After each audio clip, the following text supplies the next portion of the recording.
Good morning प्यारे विद्यार्थियों। गायत्री की इस YouTube क्लास में आप सभी का स्वागत है। आज हम पढ़ेंगे संधि। कल हमने भाग 1 पढ़ा था, ये भाग 2 है। कल हमने स्वर संधि के अंदर दीर्घ संधि पढ़ ली थी। आज हम पढ़ेंगे उसका दूसरा रूप गुण संधि। देखिए गुण संधि किस प्रकार से बनती है। अ ई मिलकर के ए बन जाता है, आ और बड़ी ई मिलकर के भी ए बनता है। अ उ मिलकर के ओ बन जाता है, आ और उ मिलकर के भी ओ बनता है।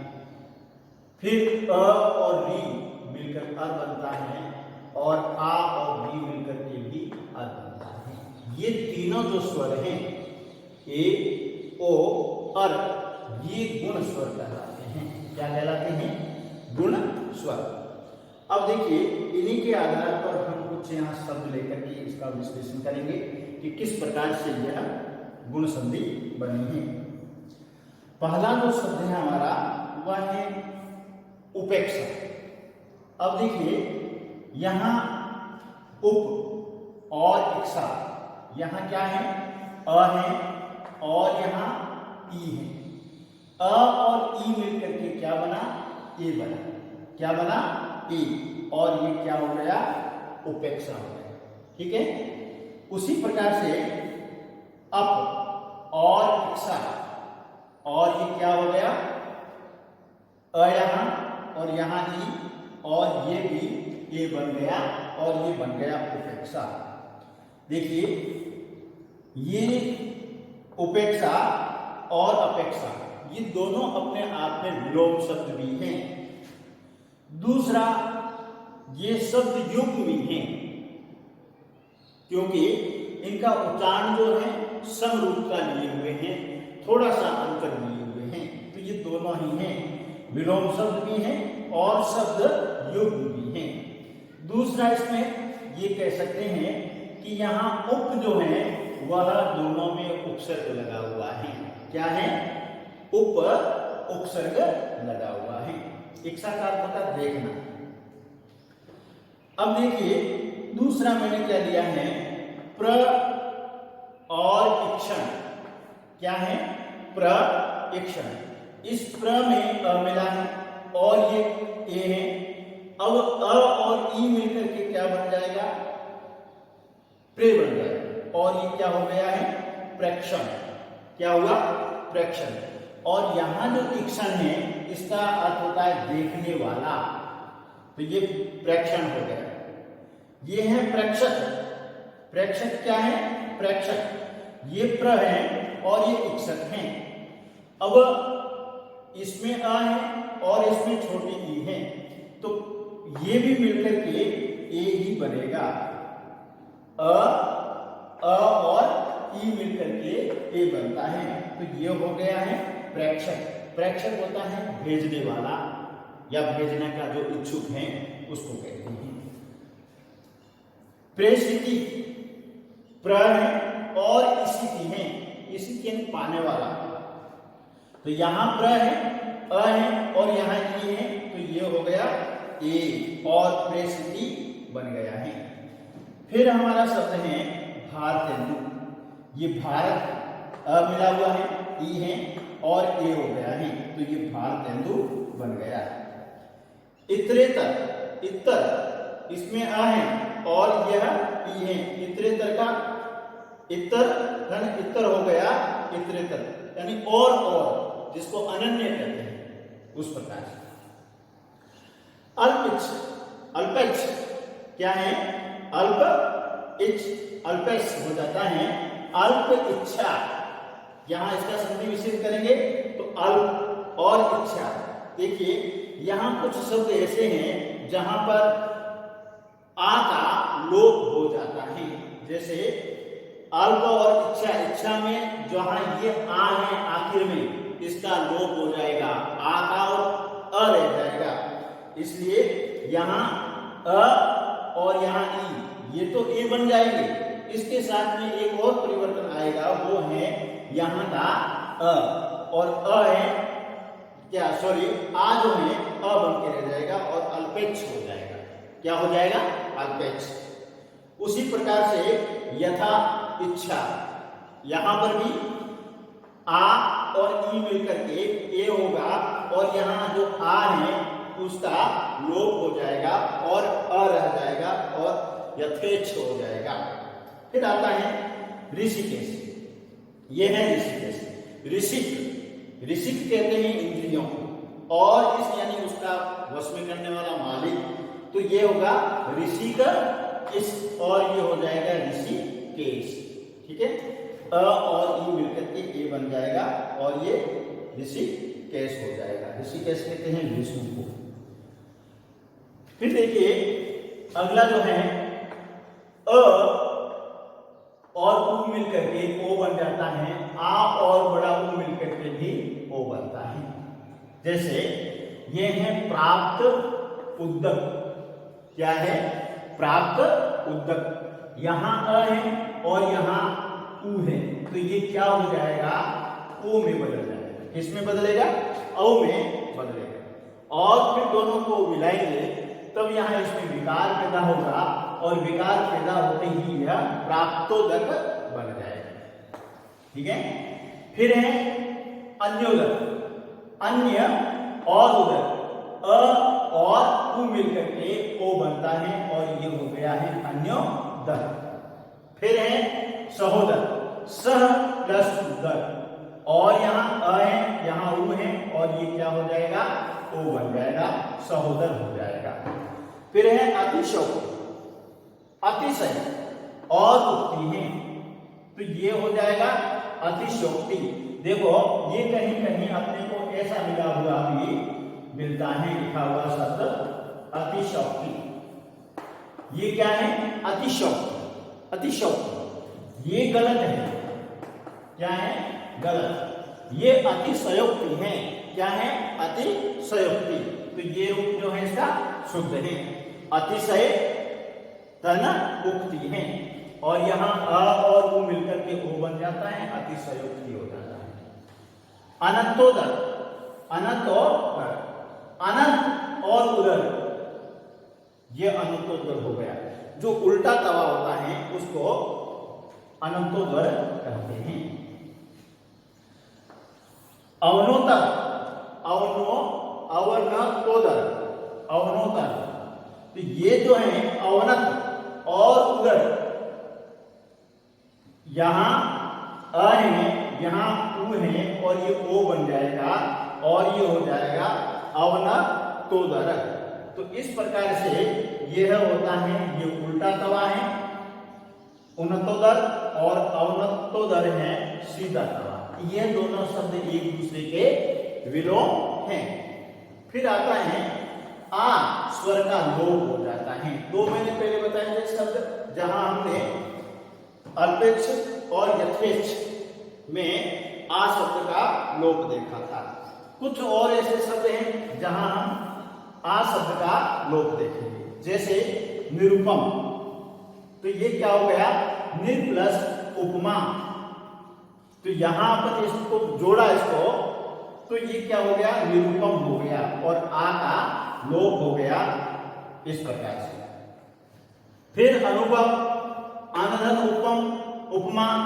अभी जो अनधन उपमा है ये भी यहां पर भी आ का लोप हो जाता है और अनुपम बन जाता है। ठीक है, यहां देखिए आ का लोप ना है, साथ साथ में ये बताने की कोशिश की स्त्रीलिंग बनाने के लिए आ प्रत्यय जोड़ा जाता है, और स्त्रीलिंग हटाते हैं तो आ प्रत्यय हटा दिया जाता है। ये है महोदय। महा प्लस उदय और महा प्लस उत्सव, तो वो हो जाएगा महा आ और उ, आ और उ दोनों हैं। तो यहां पर महोदय हो गया महा प्लस उदय में, और महा प्लस उत्सव होगा तो वह हो जाएगा महोत्सव। ये है महोर्मी। महा प्लस उर्मी, उर्मी कहते हैं लहर को।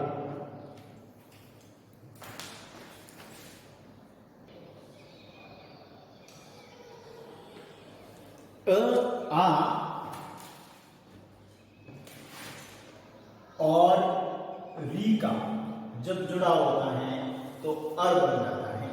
जैसे सप्त, यहां अ है और यहां री है, तो ये क्या हो गया, सप्त ऋषि हो गए। उसी प्रकार से कण और ऋषि मिलकर के अ और री मिला और ये कण ऋषि हो गया। फिर देखिए अ और री से ये शब्द बने हैं, तो ये महर्षि महा आ धन ऋषि महा धन ऋषि, तो ये भी क्या हो गया है, महर्षि हो गया है। फिर वर्षा और ऋतु आ और री मिलकर के यह भी अर बन गया और वर्षत्व हो गया। देखिए इसमें हमें देखना ये है कि यहां महा और वर्षा में आ का लोप हो गया और आ की जगह क्या हो गया, अ हो गया है, तो ये थोड़ा सा ध्यान देना। फिर है शीत और ऋतु, अ और री मिलकर शीत ऋतु हो गया। ग्रीष्म ऋतु, ग्रीष्म अ और री ग्रीष्म ऋतु हो गया। राज ऋषि, राजन और ऋषि, ये हो गया राज ऋषि। यहां देखिए यहां न का लोप हो जाता है, राज ऋषि न होकर के राज ऋषि हो जाता है। यहां न का लोप हो जाता है, यहां आ का लोप होकर के अ बन जाता है। फिर देखिए हमारी अगली संधि आती है वृद्धि संधि। कौन सी है, वृद्धि। अ आ और ए जुड़ करके ऐ हो जाता है, और अ आ और ओ जुड़ेगा तो फिर औ हो जाएगा। देखते हैं इसके अपन उदाहरण। जैसे स्व और ऐच्छिक, यहां अपन ने क्या कहा है, इस स्व में अ है और ये ए है, तो ये क्या हो जाएगा, ए हो जाएगा, या फिर इसकी डबल मात्रा आ जाएगी, तो ये हो गया स्वैच्छिक, स्वैच्छिक स्वैच्छिक। और ये है मतेक्य, मत धन एके, यानी अ और ए अय हो जाता है, मतेक्य हो गया। उसी प्रकार से हितैषी, हित प्लस ऐसी, ऐसी होता है इच्छुक, और ये हो गया हितैषी। फिर है वितक्षणा, वित्त ऐक्षणा, ये भी इच्छा होता है, ये हो गया वितक्षणा। यहां पर अ और ए अय हो जाता है। ये है एक एक और एक एक हो जाएगा, तो क अ और ए मिलकर के अय बन जाता है, एक एक हो गया है। फिर देखिए अ और ओ मिलकर के औ बनता है, आ और ओ मिलकर के भी औ बनता है। वैसे शब्द देखिए परम ओजस्वी, यहां अ है और यहां औ है, तो क्या बनेगा, ये औ ही बनेगा, और ये हो गया परम ओजस्वी। फिर है दंत औष्ठव, क्या है, दंत औष्ठव, तो इससे दंतोष्ठ्य बनेगा, ये दंतोष्ठ्य बनेगा, ये दोनों ही इसके शुद्ध रूप हैं। फिर है अधर और औष्ठ, ये क्या हो गया, अ और ओ मिलकर के अधोष्ठ बन गया है। देखो इसमें डबल मात्रा नहीं है, क्या है, ये अधोष्ठ है, अधोष्ठ नहीं है। तो ये जो शब्द है वो है तो इसी वृद्धि संधि के अंतर्गत, लेकिन इसको अपवाद मान लिया गया है, इसी नियमों के अंतर्गत आता है। फिर है जल औषधि, जल औषधि। अब जब जल औषधि दोनों मिलेंगे तो ये जलोषधि हो जाएगा, और जलोषध, जलोषध, जलोषध होगा तो ये जल औषध होगा, और ये जलोषध हो गया। फिर मंत्रोषधि, मंत्र धन औषधि, तो ये मंत्रोषधि होगा। और उसी प्रकार से ये मंत्र प्लस औषध हो जाएगा। तो ये कुछ इसके उदाहरण थे। फिर है यण संधि। यण संधि य से बनती है, ये इसके यण वर्ण हैं। जैसे ई और ई के साथ में असमान स्वर मिलेगा तो वह य बन जाएगा। यानी ई के साथ में कोई भी असमान स्वर मिलेगा तो इस ई का य हो जाता है। फिर उ और उ के साथ में असमान स्वर मिलेगा तो वह उ जो है वह बन जाएगा। फिर री के साथ में असमान स्वर मिलेगा तो री का रूप जो है र बन जाएगा। और संस्कृत का जो ग्रह है उसके साथ में असमान स्वर होगा तो उसका रूप जो है ग्रह का ल हो जाता है। इसके कुछ उदाहरण देखेंगे अपन। जैसे ई और ई के साथ में असमान स्वर मिलके यह कैसे बनता है। ये है गति और ये है अवरोध। यहाँ ई है, ठीक है, और आगे अ है, इसका मतलब समान स्वर नहीं है। यदि यहाँ पर ई के साथ में यहाँ भी ई होता तो होता क्या, समान स्वर। अब यहाँ ई है और यहाँ अ है, इसका मतलब असमान स्वर है। तब इस ई का क्या बन जाएगा, यह बन जाएगा। और ये क्या हो गया है, गत्य अवरोध हो गया है। क्या हो गया है, गत्य अवरोध। उसी प्रकार से अति आवश्यक हो गया है अत्यावश्यक। यहाँ ई है और यहाँ असमान स्वर है। अभि प्लस अति अभ्यर्थी हो गया। अभि प्लस अंतर अभ्यंतर हो गया। अभि प्लस उदय अभ्युदय हो गया। और इति प्लस आदि इत्यादि हो जाता है। इस प्रकार से ई के साथ में यदि असमान स्वर मिल जाता है तब ई का यह हो जाता है। कुछ और उदाहरण लेंगे। जैसे यहाँ पर भी है और यहाँ आ गए हैं, यहाँ ई है और ये असमान स्वर है, तो ये क्या हो गया है, ई का यह हो जाता है। अपन ने पहले पढ़ा है। तो ये वी प्लस आकरण व्याकरण हो जाता है। ठीक है।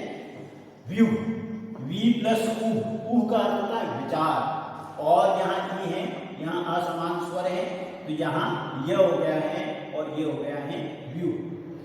व्यवहार, वी प्लस आहार, यहाँ पर ई और असमान स्वर यह बन गया है और ये हो गया है व्यवहार। व्याख्यान, वी प्लस आख्यान, ई और असमान स्वर है और ये व्याख्यान बन गया है। व्यर्थ में वी और अर्थ, वी में ई है और आगे असमान स्वर है, तो ये भी यह बन जाता है, व्यर्थ हो जाता है। नी और ऊन, देखो यहाँ ई है, यहाँ ऊ है, असमान स्वर है, तो ये हो गया है न्यून।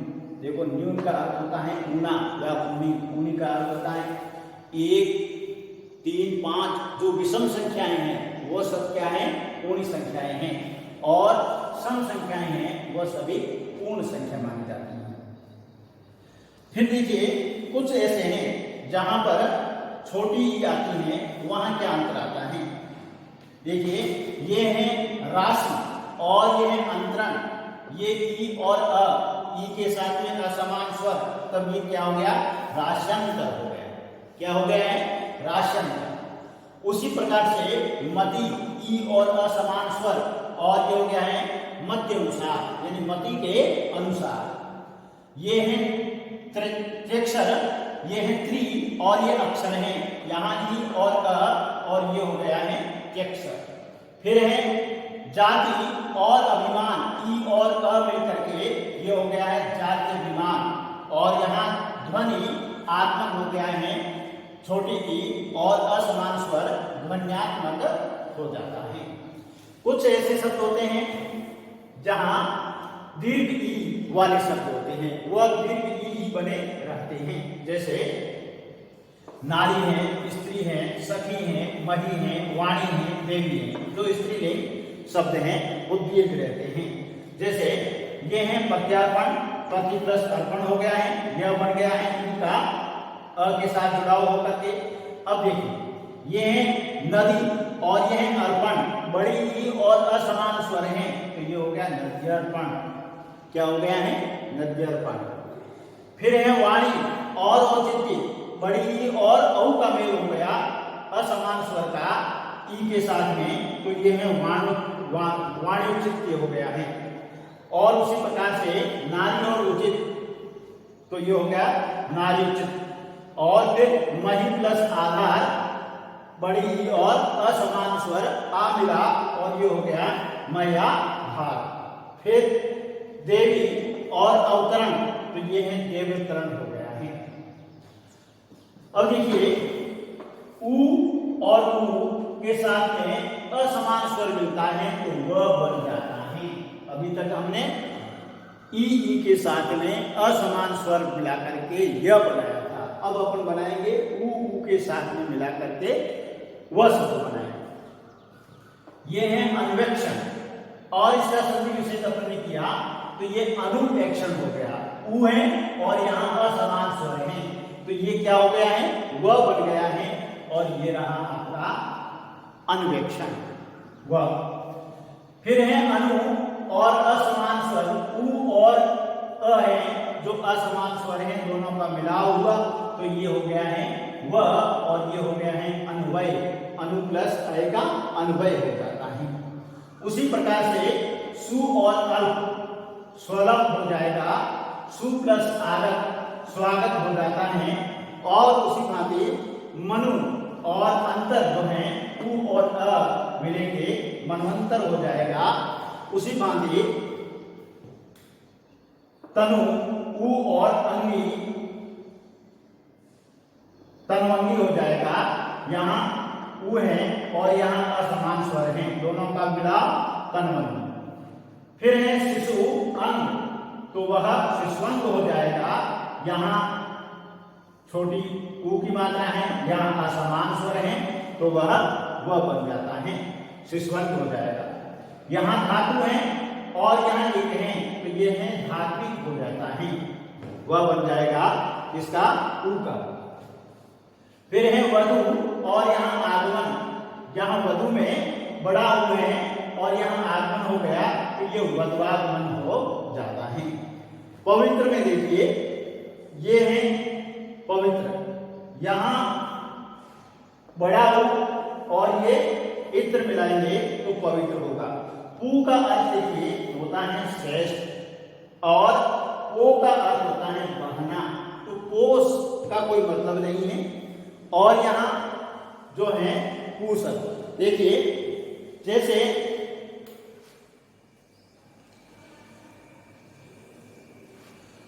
पो का कोई अर्थ नहीं होता है, जो पौ लिखा है ये पौ, इसका कोई अर्थ नहीं होता है। पो का अर्थ होता है बहना, ये जो आपका पो है कौन सा? ये पो, इसका अर्थ होता है बहना, जहां मैंने लिखा भी है, ये भी किया है।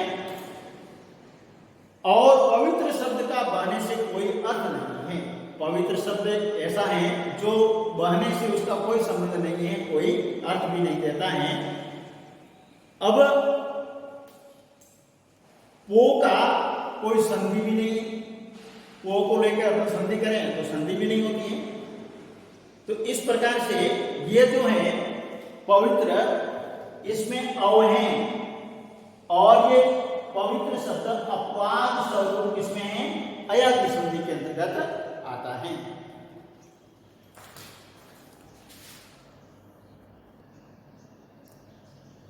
री और उसके साथ में असमान स्वर का जब जुड़ाव होता है तब र हो जाता है। जैसे पितृ, ये री है इसमें और ये असमान स्वर आज जुड़ गया है, तो ये जो है री का क्या हो जाता है? र हो जाता है और ये पित्रादेश बन जाता है। मात्र इसमें भी ई है, असमान स्वर ई आ गया है, तो ये मात्र इच्छा हो जाता है, मात्र और इच्छा मिलकर के। फिर भात्र उपदेश, भात्रोपदेश हो जाता है। ये जो वी है वह उ के साथ मिलकर के ये क्या बना देती है, र बन जाता है। मात्र उपदेश में मात्र उपदेश होगा, मात्र आज्ञा में मात्रज्ञा हो जाएगा, और पितृ एक्ष्णा में पितृक्षणा हो जाता है। फिर देखिए इस स्वर संधि में अंतिम संधि है अयाज। ये किस प्रकार से कुछ नए शब्द बनाती है। ए के साथ में अन्य स्वर मिल जाए तो अय हो जाता है, ए के साथ में अन्य स्वर आय हो जाता है, ओ के साथ अन्य स्वर औ हो जाता है, और औ के साथ अन्य स्वर आव हो जाता है। देखते हैं यहां हमने क्या कहा है, ए के साथ में अन्य स्वर यानी अ मिला तो ये अय हो जाता है। जैसे पहला हमारा शब्द है नयन, तो ये हो गया ए ने प्लस अन मिलकर के नयन बन जाता है। और फिर शयन से प्लस अन मिलकर के शयन बन जाता है। फिर इसका दूसरा रूप है अय प्लस अ मिलकर के आय बन जाता है। जैसे नायक, ये है नए और ये है अक, नायक बन गया। उसी प्रकार से ये है गए प्लस अक और ये गायक बन गया। तीसरा इसका नियम ये है अय के साथ में ई मिल जाता है तो ये आई बन जाता है। क्या बन जाता है, आई। जैसे नए इका तो ये नायिका बन गया। उसी प्रकार से गए इका गायिका बन जाता है। चौथा हमारा नियम है औ के साथ में अ मिलता है तब वह औ बन जाता है।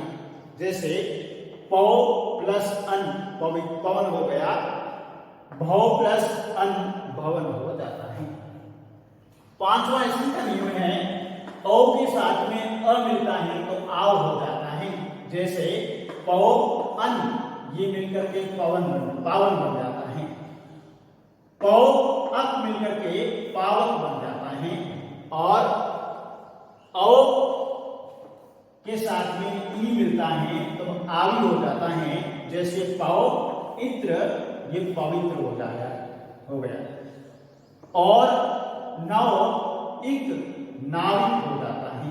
सातवां हमारा नियम है औ के साथ में उ आउ हो जाता है।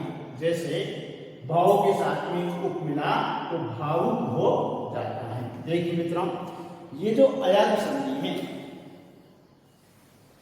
इस संधि का प्रयोग है जो संस्कृत में भी होता है, और इन शब्दों को हिंदी में संधि युक्त नहीं माना जाता है। लेकिन ये शब्द केवल क्या है, व्यवहार में प्रयोग किए जाते हैं। आज हम स्वर संधि को यहीं समाप्त करेंगे। कल हम इसके आगे वाली संधि का जिक्र करेंगे और व्यंजन संधि को पढ़ेंगे। आपको हमारा ये YouTube चैनल कैसा लगा, आप इस चैनल को सब्सक्राइब कीजिए, कमेंट कीजिए, मित्रों में शेयर कीजिए और लाइक कीजिए। धन्यवाद।